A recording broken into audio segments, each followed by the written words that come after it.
Hey everyone, Pinoy here once again, back with another video for Monster Hunter World Iceborne. With the latest announcement of Alatreon the Blazing Black Dragon arriving in the new world as the next title DLC update for Monster Hunter World Iceborne, I thought we can go ahead and take a look at 5 other monsters that I think could potentially arrive in the Iceborne expansion as title DLC update. Now, before we get started, first and foremost, this is just a speculation video.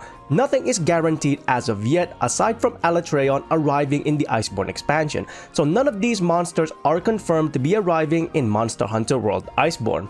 Second of all, when it comes to this video, the reason I picked out these 5 monsters are for 2 reasons. First and foremost, they are part of a recent survey done by Capcom to determine which monsters players would like to see come back in the Iceborne expansion.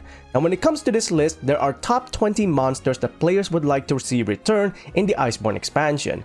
Alongside this, we are going to be taking a look at the technical limitations of the Monster Hunter World engine to determine whether or not there's going to be any issues when it comes to the monsters arriving in the Iceborne expansion. So Leviathans are unfortunately not going to be on this list because of the technical difficulties of the Leviathans when it comes to the Monster Hunter World engine. With all of that said, if you enjoyed these videos, please consider leaving a like on the video itself and subscribing to the channel so you can go ahead and catch up on any other content that I might be doing in future. Now let's take a look at 5 monsters that could potentially arrive in the Iceborne expansion. Starting off on this list, we have the Gormogon. Now Gormogon is a monster that has a skeleton that's being used in Monster Hunter World as of right now. In fact, the Gormogon is the progenitor of this skeleton in order to animate other monsters that have the exact same posture as the Gormogon. So Nergigante and its variant, Xeno and Safi'jiiva, and Shara Ishvalda all use the exact same skeleton as Gormogon in Monster Hunter World and Iceborne. And when it comes to Gormogon, the only real issue that people have when it comes to this monster is the Frenzy Virus. Some people think that the lore behind the Frenzy Virus could basically limit the appearance of Gormogon in the new world. However, for me, that doesn't really make any sense because what they can do with the Frenzy Virus, especially in Monster Hunter World's engine, is that they can actually use it as a form of hazard when it comes to other monsters invading the area if you're hunting down Gormogon. This means that any monster that invades the area when you're hunting the Gormogon could be infected by the Frenzy Virus. They can go into maybe an instant rage mode and they can basically die from it if need be. So overall, when it comes to the Frenzy Virus, I think it does have a lot of potential to become a hazardous effect in Monster Hunter World Iceborne, thereby meaning that Gormogon does look like it could potentially come in the Iceborne expansion. The next monster on this list is Volstrax, the #1 most popular monster that people want back in the Iceborne expansion.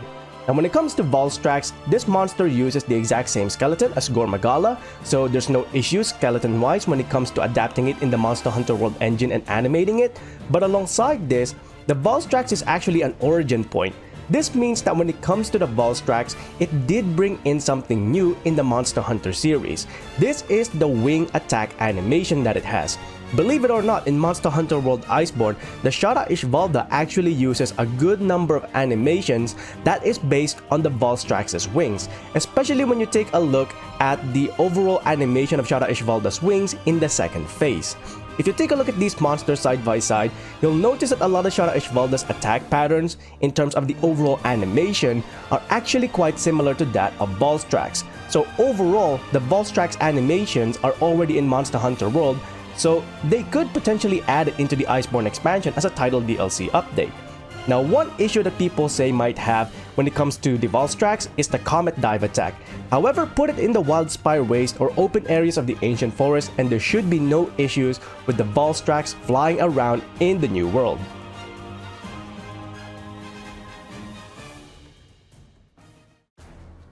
The next monster on this list is Seraglios, the progenitor of the Bleeding Effect, also known as Steve by the community. And when it comes to Seraglios, this is a flying wyvern, so there shouldn't be any issues with a flying wyvern being added into the Iceborne expansion. However, having said that, Seraglios might not bring in something new because of the fact that when it comes to the overall combat capabilities of Seraglios, For the most part, the main focus of this monster is the bleeding effect. So to make it new in Monster Hunter World Iceborne, what I think Capcom should do is they should give Seraglios a far more powerful bleeding effect, just like how Brachydios has a far more powerful version of the Blast Blight.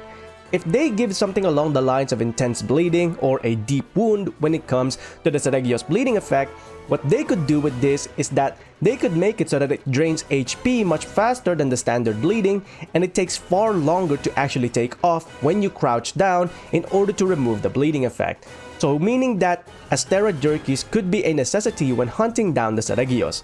Alongside this, I think the spikes on the Seraglios' body when it uses it as projectiles, I think they should stay on the ground for a couple of seconds before they disappear, similar to the Nargacuga tail spikes. So anyone who touches the quills of the Seraglios on the ground will start to bleed once again.